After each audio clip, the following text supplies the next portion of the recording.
to Vietnam to be here with all of you today. Before we begin, I want to address all those affected by Typhoon Damre. Americans are praying for you and for your recovery in the months ahead. Our hearts are united with the Vietnamese people suffering in the aftermath of this terrible storm. This trip comes at an exciting time for America. A new optimism has swept all across our country. Economic growth has reached 3.2% and going higher. Unemployment is at its lowest level in 17 years.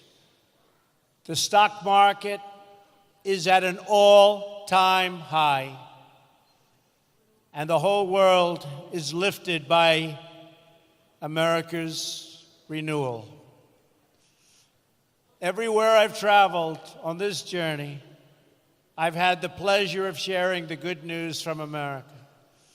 But even more, I've had the honor of sharing our vision for a free and open Indo-Pacific, a place where sovereign and independent nations with diverse cultures and many different dreams can prosper side by side and thrive in freedom and in peace. I am so thrilled to be here today at APEC, because this organization was founded to help achieve that very purpose.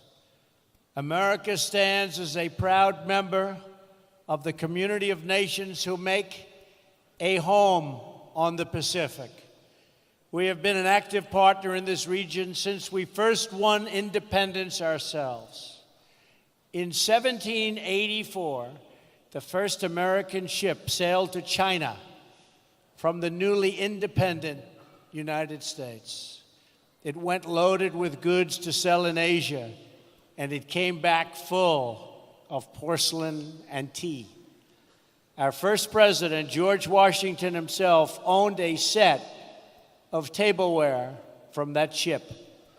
In 1804, Thomas Jefferson sent the explorers Lewis and Clark on an expedition to our Pacific coast. They were the first of the millions of Americans who ventured west to live out America's manifest destiny across our vast continent. In 1817, our Congress approved the first full-time Pacific development of an American warship. That initial naval presence soon grew into a squadron, then a fleet, to guarantee freedom of navigation for the growing number of ships, braving the high seas to reach markets in the Philippines, Singapore, and in India. In 1818, we began our relationship with the Kingdom of Thailand. And 15 years later, our two countries signed a treaty of friendship and commerce, our first with an Asian nation. In the next century, when imperialist powers threatened this region, the United States pushed back at great cost to ourselves. We understood that security and prosperity depended on it. We have been friends, partners, and allies in the Indo-Pacific for a long, long time. And we will be friends, partners, and allies for a long time to come. As old friends in the region, no one has been more delighted than America to witness, to help, and to share in the extraordinary progress you have made over the last half-century. What the countries and economies represented here today have built in this part of the world is nothing short of miraculous. The story of this region in recent decades is the story of what is possible when people take ownership of their future. Few would have imagined just a generation ago that leaders of these nations would come together here in Da Nang to deepen our friendships, expand our partnerships, and celebrate the amazing achievements of our people. This city was once home to an American military base in a country where many Americans and Vietnamese lost their lives in a very bloody war. Today, we are no longer enemies. We are friends. And this port city is bustling with ships from all around the world. Engineering marvels like the Dragon Bridge welcome the millions who come to visit Da Nang's stunning beaches, shining lights, and ancient charms. In the early 1990s, nearly half of Vietnam survived on just a few dollars a day, and 1 in 4 did not have any electricity. Today, an opening Vietnamese economy is one of the fastest growing economies on earth. It has already increased more than 30 times over, and the Vietnamese students rank among the best students in the world.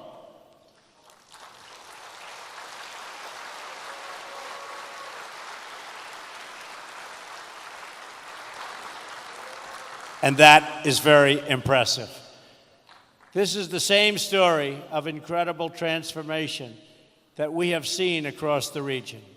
Indonesians for decades have been building domestic and democratic institutions to govern their vast chain of more than 13,000 islands.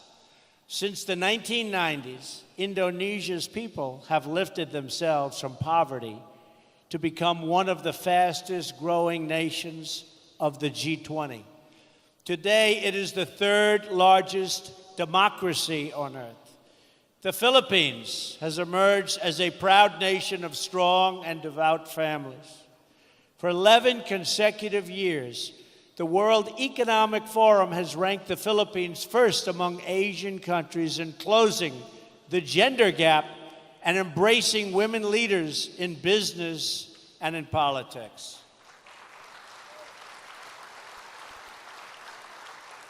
The Kingdom of Thailand has become an upper middle income country in less than a generation. Its majestic capital of Bangkok is now the most visited city on earth. And that is very impressive. Not too many people here from Thailand.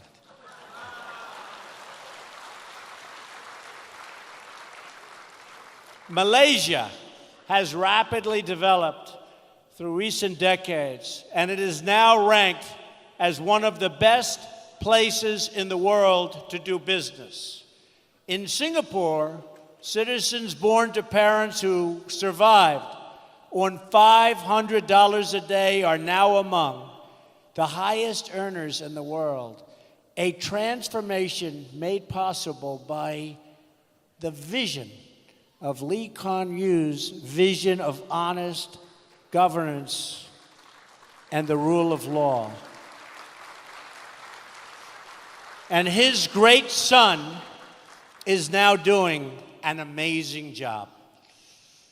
As I recently observed in South Korea, the people of that republic took a poor country ravaged by war and in just a few decades turned it into one of the wealthiest democracies on earth.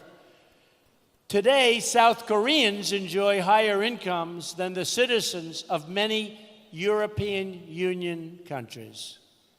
It was great spending time with President Moon. Everyone knows of China's impressive achievements over the past several decades. During this period, and it was a period of great market reforms, large parts of China experienced rapid economic growth. Jobs boomed, and more than 800 million citizens rose out of poverty. I just left China this morning and had a really productive meeting and a wonderful time with our gracious host, President Xi. And as I saw on my first stop of this trip, in Japan, we see a dynamic democracy in a land of industrial, technological, and cultural wonders. In fewer than 60 years, that island nation has produced 24 Nobel Prize winners for achievements in physics, chemistry, medicine, literature, and the promotion of peace.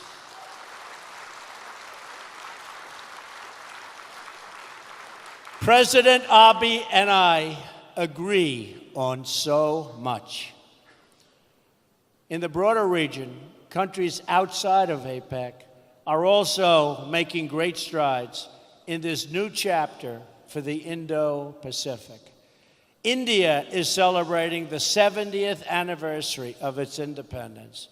It is a sovereign democracy, as well as, think of this, over 1 billion people. It's the largest democracy in the world.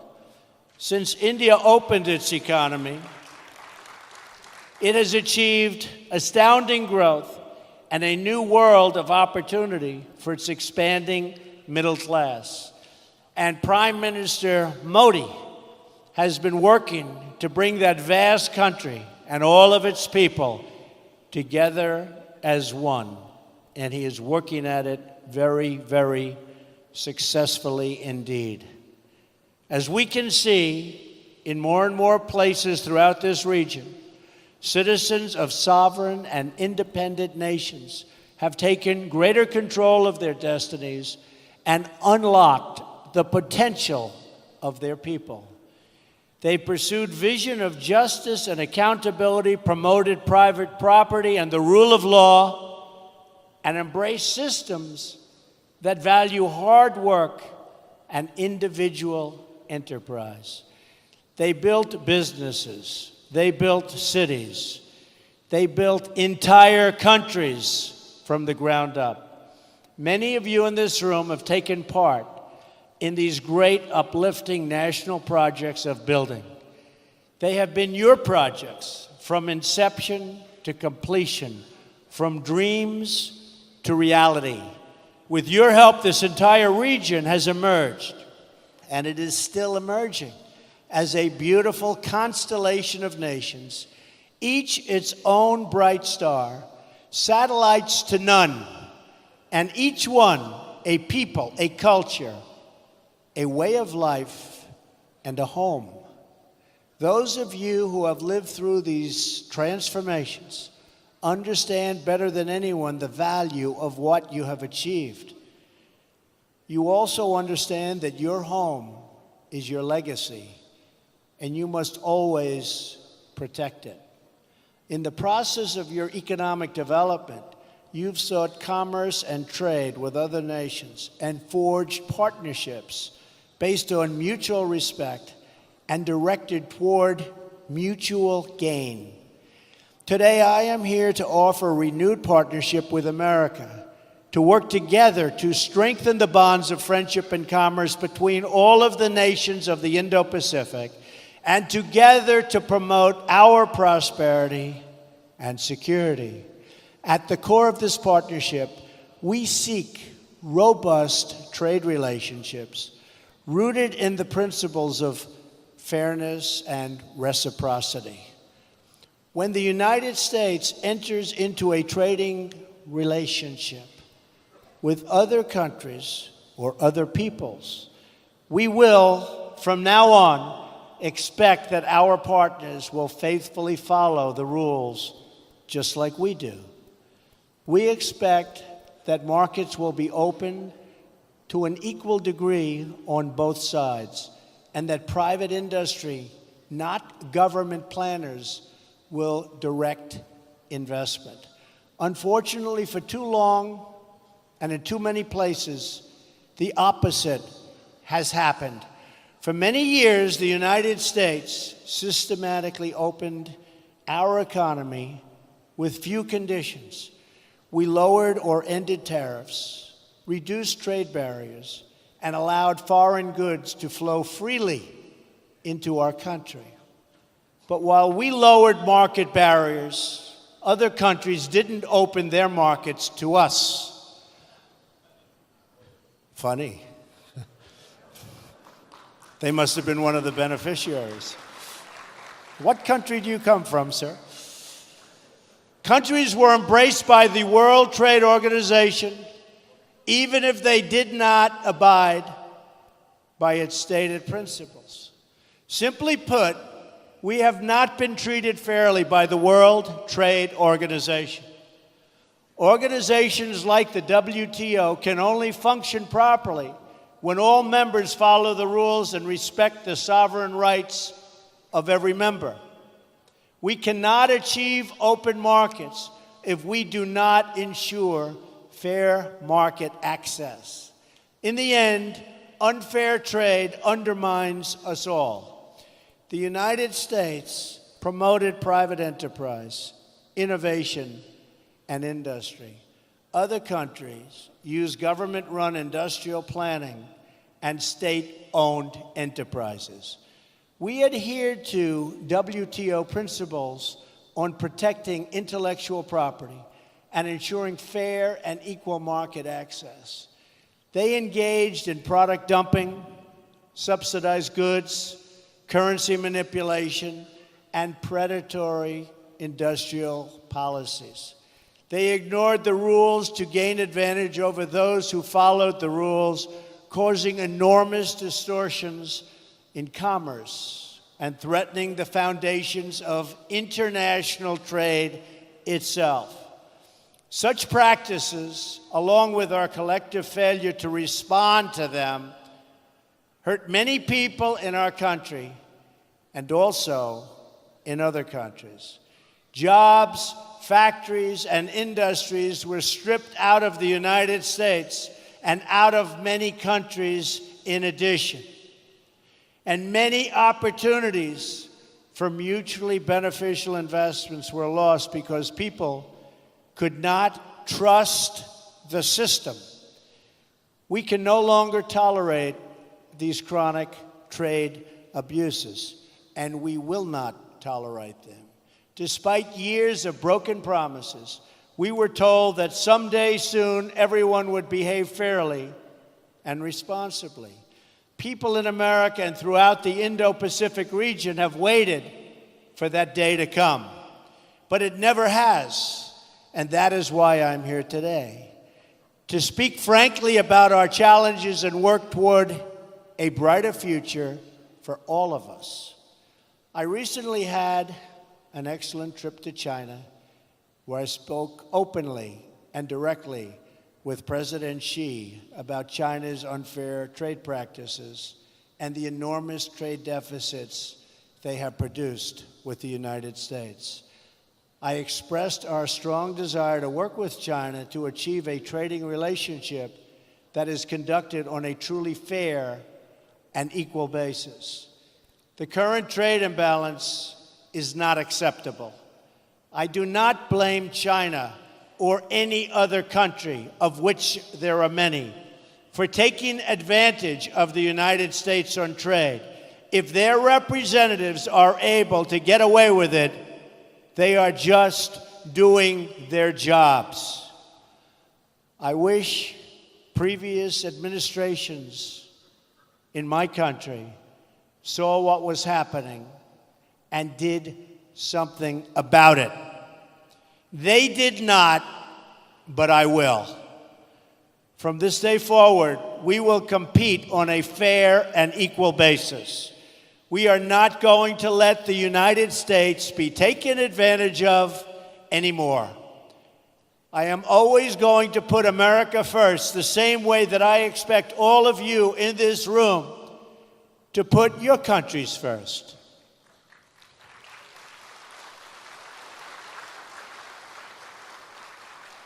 The United States is prepared to work with each of the leaders in this room today to achieve mutually beneficial commerce that is in the interests of both your countries and mine. That is the message I am here to deliver. I will make bilateral trade agreements with any Indo-Pacific nation that wants to be our partner and that will abide by the principles of fair and reciprocal trade.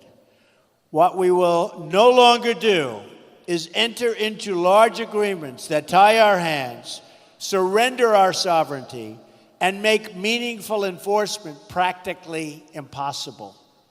Instead, we will deal on a basis of mutual respect and mutual benefit. We will respect your independence and your sovereignty. We want you to be strong, prosperous, and self-reliant, rooted in your history, and branching out toward the future. That is how we will thrive and grow together in partnerships of real and lasting value.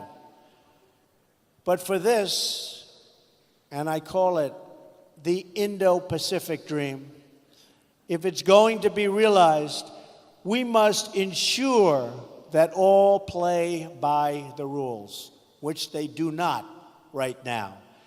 Those who do will be our closest economic partners. Those who do not can be certain that the United States will no longer turn a blind eye to violations, cheating, or economic aggression. Those days are over. We will no longer tolerate the audacious theft of intellectual property. We will confront the destructive practices of forcing businesses to surrender their technology to the state and forcing them into joint ventures in exchange for market access. We will address the massive subsidizing of industries through colossal state-owned enterprises that put private competitors out of business, happening all the time. We will not remain silent as American companies are targeted by state-affiliated actors for economic gain, whether through cyber attacks, corporate espionage, or other anti-competitive practices. We will encourage all nations to speak out loudly when the principles of fairness and reciprocity are violated.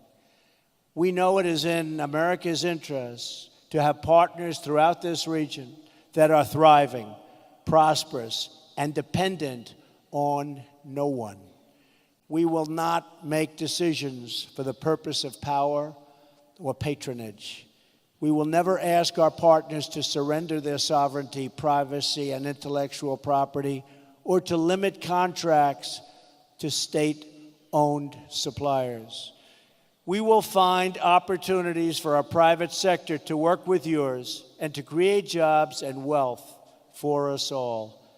We seek strong partners, not weak partners. We seek strong neighbors, not weak neighbors. Above all, we seek friendship, and we don't dream of domination. For this reason, we're also refocusing our existing development efforts. We are calling on the World Bank and the Asian Development Bank to direct their efforts toward high-quality infrastructure investment that promotes economic growth. The United States will also do its part. We are also committed to reforming our development finance institutions so that they better incentivize private sector investment in your economies and provide strong alternatives to state-directed initiatives that come with many strings attached. The United States has been reminded time and time again in recent years that economic security is not merely related to national security. Economic security is national security. It is vital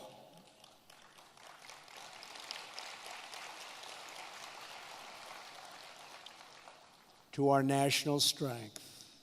We also know that we will not have lasting prosperity if we do not confront grave threats to security, sovereignty, and stability facing our world today.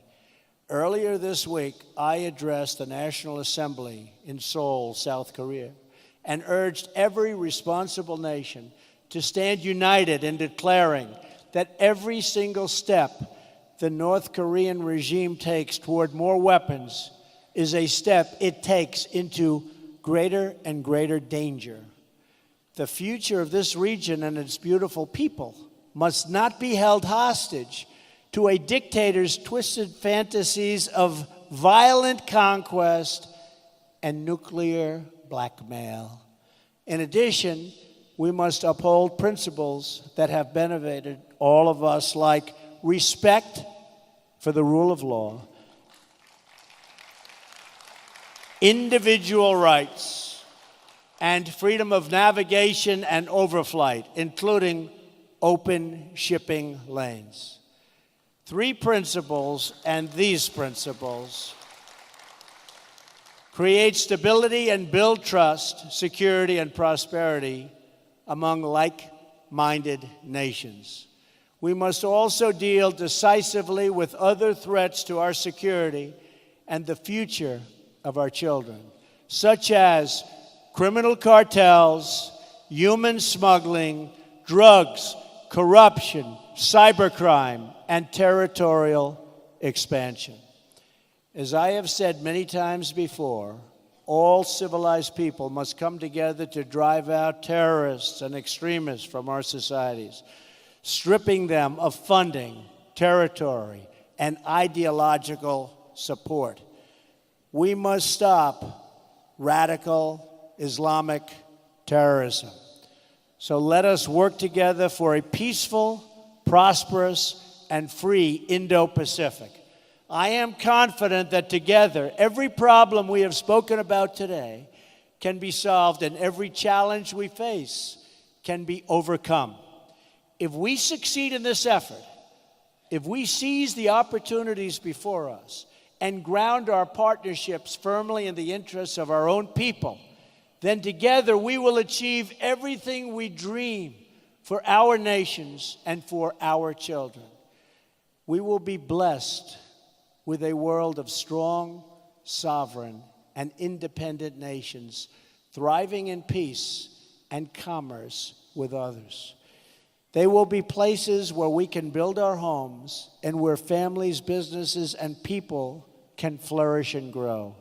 If we do this, we will look at the globe half a century from now, and we will marvel at the beautiful constellation of nations, each different, each unique, and each shining brightly and proudly throughout this region of the world.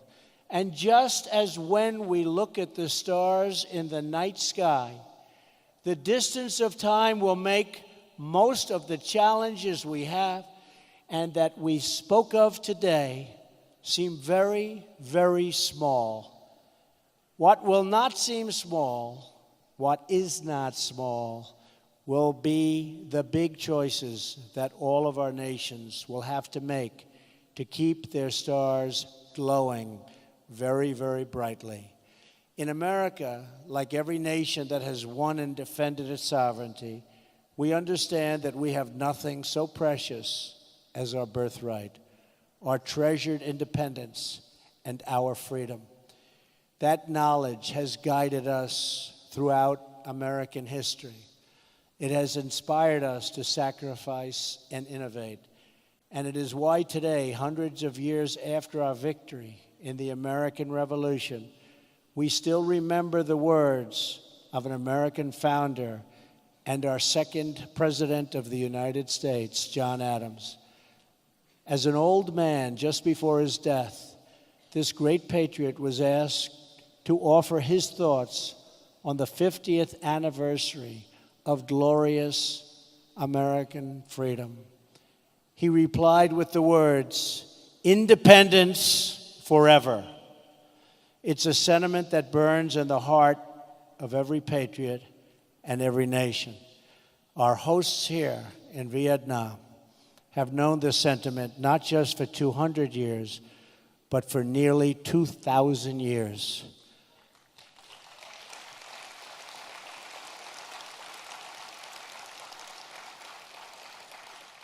It was around 40 AD when 2 Vietnamese sisters, the Trung sisters, first awakened the spirit of the people of this land. It was then that, for the first time, the people of Vietnam stood for your independence and your pride. Today, the patriots and heroes of our histories hold the answers to the great questions of our future and our time. They remind us of who we are and what we are called to do. Together, we have it in our power to lift our people and our world to new heights, heights that have never been attained. So let us choose a future of patriotism, prosperity, and pride. Let us choose wealth and freedom over poverty and servitude. Let us choose a free and open Indo-Pacific. Finally, let us never forget, the world has many places, many dreams, and many roads. But in all of the world, there is no place like home. And so, for family, for country, for freedom, for history, and for the glory of God, protect your home, defend your home, and love your home today and for all time. Thank you. God bless you. God bless the Pacific region. And God bless the United States of America. Thank you very much. Thank you. Ladies and gentlemen.